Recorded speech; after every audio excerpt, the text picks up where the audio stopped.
Dear students, आज हमारा solution का 8th वीडियो लेक्चर है जो थेरोटिकल लास्ट होगा। इसके बाद सिर्फ रह जाते हैं न्यूमेरिकल, वो हम नेक्स्ट लेक्चर में कवर करेंगे। तो आज का टॉपिक है हमारा कॉलिगेटिव प्रॉपर्टीज़ ऑफ इलेक्ट्रोलाइट्स। जैसे कि हमने 4 कॉलिगेटिव प्रॉपर्टीज़ पढ़े हैं ऑलरेडी, जैसे lowering of vapour pressure, elevation of boiling point, depression in freezing point and osmotic pressure. और उसमें हमने ये देखा कि एक हमने डेरिवेशन को डिराइव किया था कि कॉलिगेटिव प्रॉपर्टीज से हम मोलर मास ऑफ सॉल्यूट को फाइंड आउट कर सकते हैं। ठीक है, तो देखो हमने ऐसे 4 फॉर्मूलेस को डिराइव किया था। एक था लोअरिंग ऑफ वेपर प्रेशर के through molar mass of solute, दूसरा एलिवेशन ऑफ बॉइलिंग पॉइंट, फिर depression in freezing point and osmotic pressure. ऐसे 4 ये इक्वेशंस को हमने डिराइव किए थे जिसके थ्रू हम मोलर मास ऑफ सॉल्यूट को फाइंड आउट कर रहे थे, M2 को फाइंड आउट कर रहे थे। ठीक है, तो अब देखो कि कॉलिगेटिव प्रॉपर्टीज़ ऑफ इलेक्ट्रोलाइट्स पढ़ने से पहले हम थोड़ा सा यहाँ पर बेसिक रिवीजन लेंगे कि हमने पढ़ा था कि कॉलिगेटिव प्रॉपर्टी जो होती है वो नंबर ऑफ सॉल्यूट पार्टिकल्स के ऊपर डिपेंड होती है। Number of solute particle, not on the nature of solute particle. तो कॉलिगेटिव प्रॉपर्टी अगर नंबर ऑफ सॉल्यूट पार्टिकल पे डिपेंड होती है तो colligative property is inversely proportional to number of moles of solute. हम ऐसे लिखेंगे, ठीक है। अब जो हमने यहाँ पे 4 इक्वेशंस लिखे हैं, यहाँ पे देखें these are the colligative properties. और कॉलिगेटिव प्रॉपर्टी जो हमको दिखाई दे रहा है मोलर मास के इन्वर्स से, क्योंकि ये डिवीजन में है इसके। तो हम यहाँ पर दूसरा कंक्लूजन ये निकालते हैं कि colligative property is inversely proportional to molar mass of solute.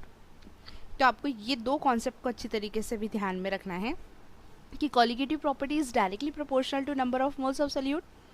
जितने नंबर ऑफ मोल्स बढ़ेंगे उतनी कॉलिगेटिव प्रॉपर्टी इंक्रीज होगी। Then colligative property is inversely proportional to molar mass of solute. ये कॉलिगेटिव प्रॉपर्टी बढ़ रही है तो मोलर मास कम हो रहा है, अगर मोलर मास बढ़ रहा है तो कॉलिगेटिव प्रॉपर्टी कम हो रही है। इनवर्स में इनका रिलेशनशिप है।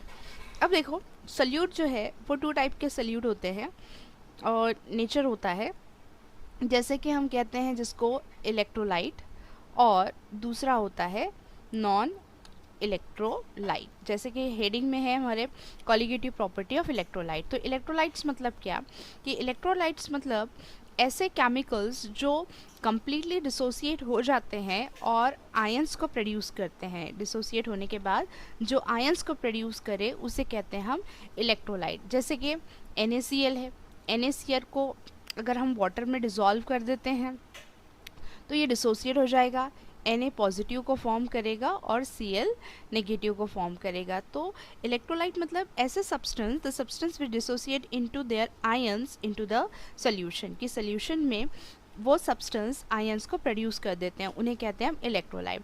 अब इलेक्ट्रोलाइट भी 2 टाइप्स के होते हैं, एक स्ट्रॉन्ग इलेक्ट्रोलाइट होते हैं, एक वीक इलेक्ट्रोलाइट होते हैं। स्ट्रॉन्ग इलेक्ट्रोलाइट जो कम्प्लीटली डिसोसिएट हो जाते हैं, पूरी तरीके से डिसोसिएट हो जाते हैं, जैसे कि NaCl। और कुछ वीक इलेक्ट्रोलाइट है जो पार्शियली होते हैं, मतलब पूरी तरीके से डिसोसिएट नहीं होते हैं। नॉन इलेक्ट्रोलाइट मतलब ऐसा सब्सटेंस जो डिसोसिएट नहीं होता है, आयंस में कन्वर्ट नहीं होता है, जैसे कि ग्लूकोज हो गया। ग्लूकोज को अगर हम वाटर में डिज़ोल्व करते हैं तो ये ब्रेक डाउन नहीं होता, उसे कहते हैं हम नॉन इलेक्ट्रोलाइट। और भी हैं सॉल्यूट के नेचर, जैसे कि हम कहते हैं एक एसोसिएशन ऑफ सॉल्यूट, दूसरा होता है यहाँ पर dissociation of solute. Association of solute and dissociation of solute. Association मतलब एक हो जाना। अब हम नंबर ऑफ पार्टिकल्स सॉल्यूट के ऐड कर रहे हैं। अब सपोज हमने 2 पार्टिकल्स ऐड किए हैं एसिड के, एसिटिक एसिड CH3COOH। जब हमने एसिड को सॉल्वेंट में, सपोज वाटर है, तो वाटर में ऐड किए कितने पार्टिकल्स? 2 पार्टिकल्स। लेकिन ये वाटर में जाकर ये डाइमर्स को फॉर्म कर लेता है, मतलब ये क्या हो जाता है, कंबाइन हो जाता है, और कंबाइन होने के बाद में ये एक ही पार्टिकल इसको कंसिडर किया जाता है। देखो ये इस तरीके से इनकी बॉन्डिंग हो जाती है, जैसे CH3COH बोले तो CH3C डबल बॉन्ड OH, और दूसरा जो एसिटिक एसिड है मतलब CH3C डबल बॉन्ड OH, और ये हाइड्रोजन बॉन्डिंग से इस तरीके से बॉन्ड फॉर्म कर लेता है। ये डाइमर 2 जो मॉलिक्यूल्स हैं ये डाइमर्स को फॉर्म कर ले। देखो पहले हमने कितने लिए थे, यहाँ पर 2, लेकिन जब ये सॉल्वेंट में डिज़ोल्व हुआ तो इसने 1 मोल्स ही ये फॉर्म कर रहा है, मतलब 1 पार्टिकल को ही ये फॉर्म कर दे रहा है, क्योंकि 2 मिलकर ये 1 हो गया। तो यहाँ पे क्या हुआ, सल्यूट का एसोसिएशन हो गया, मतलब ये 1 हो गया। जब एसोसिएशन हो जाता है, देखो अब अच्छे से इसको कॉन्सेप्ट को समझने की कोशिश करना है आपको यहाँ पर, कि यहाँ पर जब एसोसिएशन हो जा रहा है तो क्या हो रहा है, नंबर ऑफ पार्टिकल्स क्या हो गए, लेस हो गए। नंबर ऑफ पार्टिकल्स अगर लेस हो जा रहे हैं तो कॉलिगेटिव प्रॉपर्टी क्या होगी, कॉलिगेटिव प्रॉपर्टी भी लो हो जाएगी, क्योंकि ये रिलेशन कैसा है, डायरेक्टली प्रोपोर्शनल है। Colligative property is directly proportional to number of solute particle. तो यहाँ पे सॉल्यूट पार्टिकल कम हो गए, क्योंकि हमने 2 ऐड करे थे, 1 ही रह गए। तो नंबर ऑफ पार्टिकल्स अगर लेस हो जाते हैं तो कॉलिगेटिव प्रॉपर्टी लो हो जाएगी। अब देखो कि ये कॉलिगेटिव प्रॉपर्टी लो हो जा रही है, कॉलिगेटिव प्रॉपर्टी लो हो जा रही है तो मोलर मास, इसका मोलर मास क्या हो जा रहा है, बढ़ जा रहा है ना। कॉलिगेटिव प्रॉपर्टी अगर लो हो जाती है तो मोलर मास इंक्रीज हो जाता है। क्यों मोलर मास इंक्रीज हो रहा है, क्योंकि colligative property is inversely proportional to molar mass. Colligative property कम है तो मोलर मास इंक्रीज हो जाएगा। अब उसी तरीके से डिसोसिएशन ऑफ सॉल्यूट, अब ये डिसोसिएट हो जा रहा है, मतलब ये ब्रेक डाउन हो जा रहा है।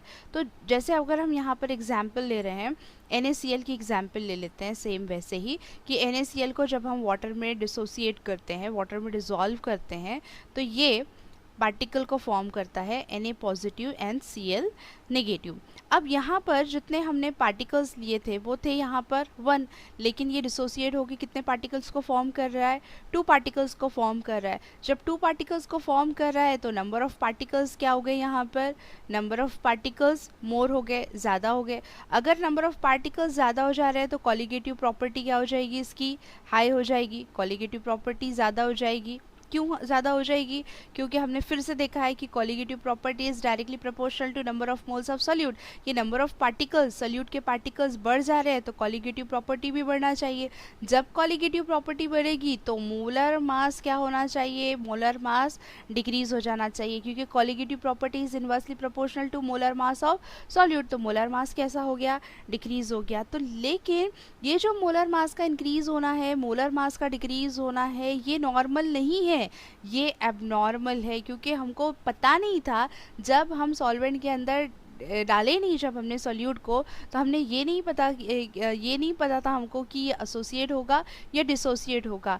लेकिन हमको हमारे एक्सपेक्टेड वैल्यू से ज़्यादा मिलेगी या एक्सपेक्टेड वैल्यू से कम मिलेगी, तो उसे कहेंगे हम एबनॉर्मल मोलर मास। तो ये एबनॉर्मलिटीज़ जब हमको दिखाई दे रही है कि अगर यहाँ पर मोलर मास इंक्रीज़ हो रहा है, डिक्रीज़ हो रहा है, तो ये जो हमारे पास में ये फार्मूलेज़ हैं, ये फार्मूलेज़ को कहीं ना कहीं हमको मॉडिफाई करना ज़रूरी है। तो यही है कॉलिगेटिव प्रॉपर्टी ऑफ इलेक्ट्रोलाइट्स में हम आगे देखने वाले हैं कि कौन से फिर फैक्टर से हम इस कॉन्सेप्ट को मॉडिफाई कर सकते हैं। तो ये समझ में आ रहा है आपके कि एसोसिएशन या डिसोसिएशन ऑफ सॉल्यूट की वजह से जो एबनॉर्मलिटीज़ आ रही है, मतलब कहीं ना कहीं इसको चेंज करना ज़रूरी है। तो हम आगे देखते हैं कि किस तरीके से उसको चेंज करते हैं।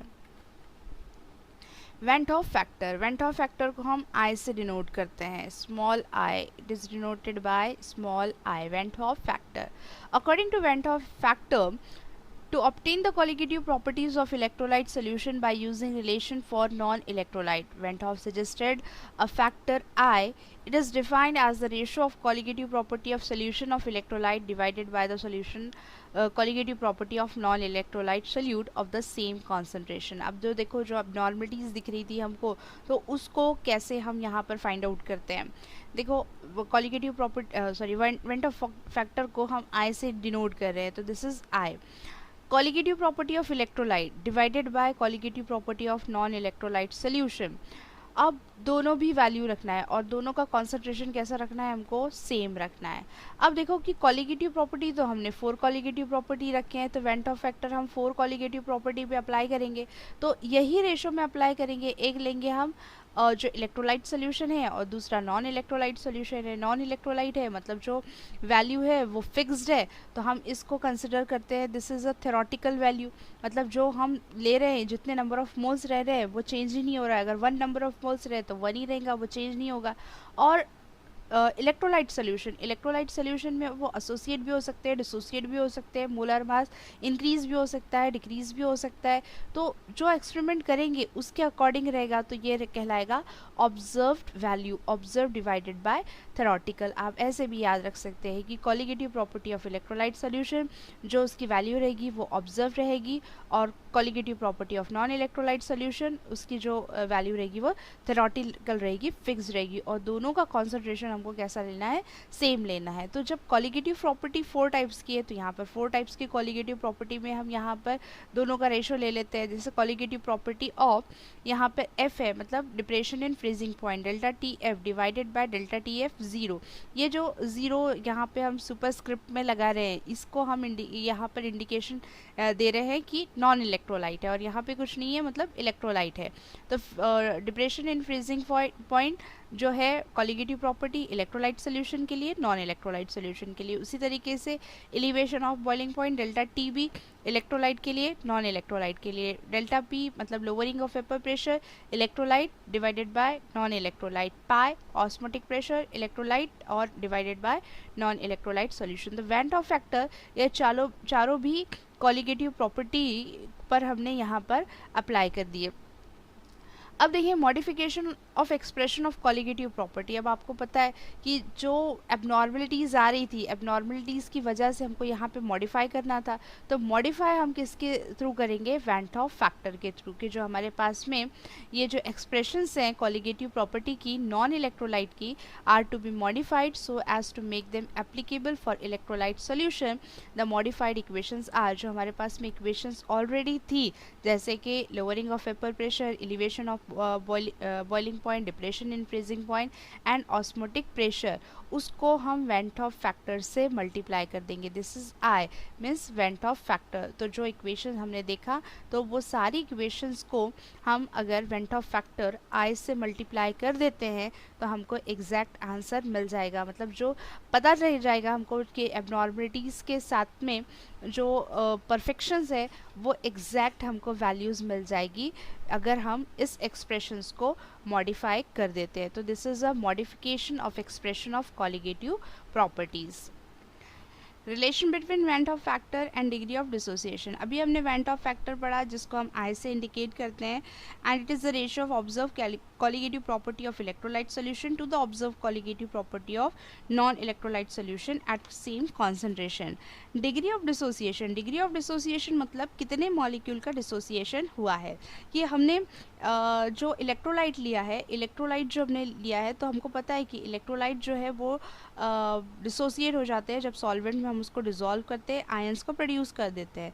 तो कितने आयंस को प्रोड्यूस कर रहे हैं, क्योंकि जो इलेक्ट्रोलाइट्स होते हैं वो स्ट्रॉन्ग भी होते हैं और वीक भी होते हैं. स्ट्रॉन्ग इलेक्ट्रोलाइट्स होंगे तो वो कम्प्लीटली डिसोसिएट हो जाएंगे, वीक इलेक्ट्रोलाइट होंगे तो वो कम्प्लीटली डिसोसिएट नहीं होंगे. तो कितने डिसोसिएट हो रहे हैं, कितने आयंस को फॉर्म कर रहे हैं, कितने मॉलिक्यूल डिसोसिएट हो रहे हैं, तो उसका हमको यहाँ पर रिलेशनशिप बताना है with the help of when 't Hoff factor. तो वेन 't Hoff फैक्टर और डिग्री ऑफ डिसोसिएशन को कोरिलेट करना है.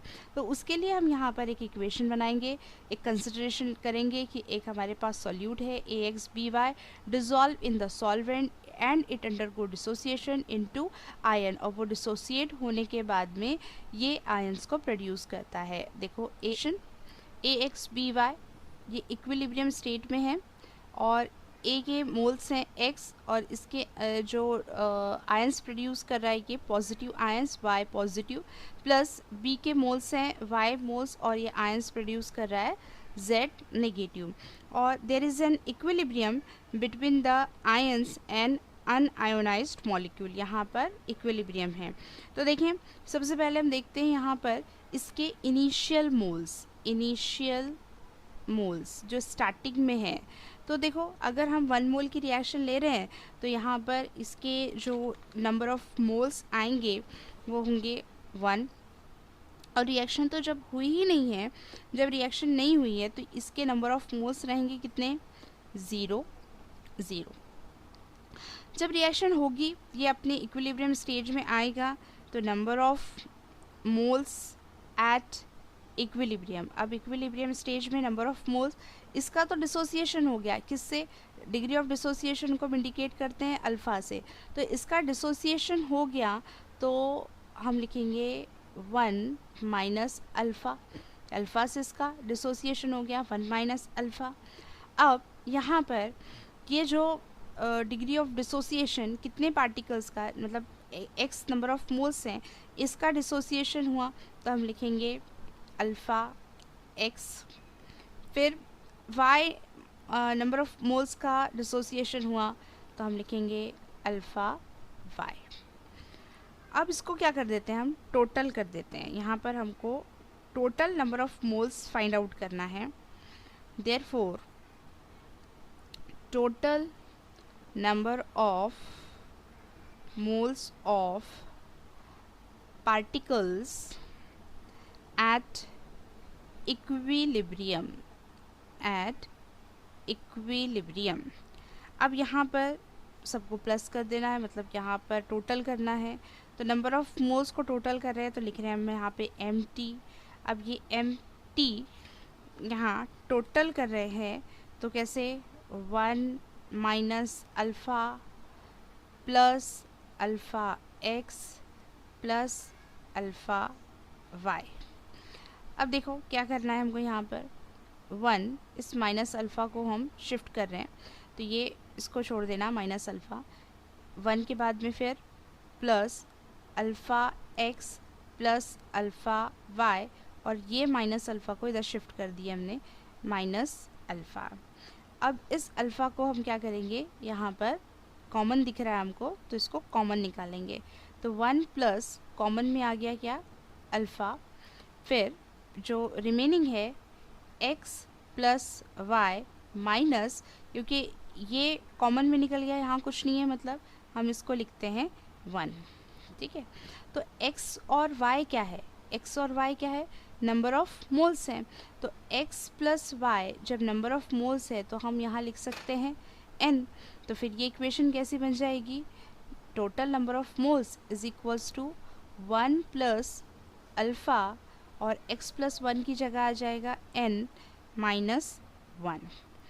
अब देखो, according to van't Hoff factor मतलब I, तो वेंट ऑफ फैक्टर के अकॉर्डिंग जो नंबर ऑफ मोल्स होते हैं, नंबर ऑफ मोल्स ऑफ जो ऑब्जर्व वैल्यू रहती है, जो कॉलिगेटिव प्रॉपर्टी इलेक्ट्रोलाइट के लिए divided by colligative property of non electrolyte, तो नंबर ऑफ मोल्स पर डिपेंड करती है कॉलिगेटिव प्रॉपर्टी। तो नंबर ऑफ मोल्स ऑफ कौन से, जो ऑब्जर्व मतलब कॉलिगेटिव प्रॉपर्टी के, ठीक है, कॉलिगेटिव प्रॉपर्टी के है जो ऑब्जर्व हम यहाँ पे कर रहे हैं उसके नंबर ऑफ मोल्स, और जो थेरोटिकल है, थेरोटिकल मतलब जो नंबर ऑफ मोल्स जो नॉन इलेक्ट्रोलाइट सॉल्यूशन के, क्योंकि वो फिक्स्ड हैं, ठीक है। तो जो ऑब्जर्व किए हमने, तो वो ऑब्जर्व क्या किए, ये वाले नंबर ऑफ मोल्स है ना, क्योंकि ये वाला हमको मिला ना कैलकुलेशन करके, तो जो ऑब्जर्व किए वो है 1 प्लस अल्फ़ा n माइनस 1, और जो थेरोटिकल है, जो स्टार्टिंग में हमने लिया था कि नंबर ऑफ मोल्स कितने हैं 1, लेकिन हमको मिले कितने 1 प्लस अल्फ़ा n माइनस 1, तो ये हो जाएगा I is equals to 1 plus alpha n minus 1 divided by 1. Therefore alpha is equals to, अब हमको डिग्री ऑफ डिसोसिएशन का फॉर्मूला यहाँ पे फॉर्म करना है. Alpha is equals to i minus 1 divided by n minus 1. हमको ये मिलेगी value alpha is equals to, इस फॉर्मूले से, ये ऊपर वाला जो इक्वेशन है, ये इस इक्वेशन से हमको ये फॉर्मूला मिलेगा कि हमको डिग्री ऑफ डिसोसिएशन है पता करना. तो alpha is equals to i minus 1 divided by n minus 1.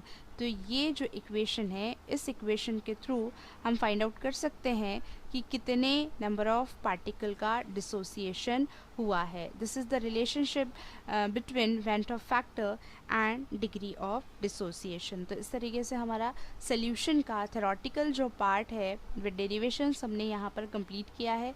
अब एक लास्ट वीडियो रह गया है जिसमें हम डिस्कस करेंगे न्यूमेरिकल्स पे.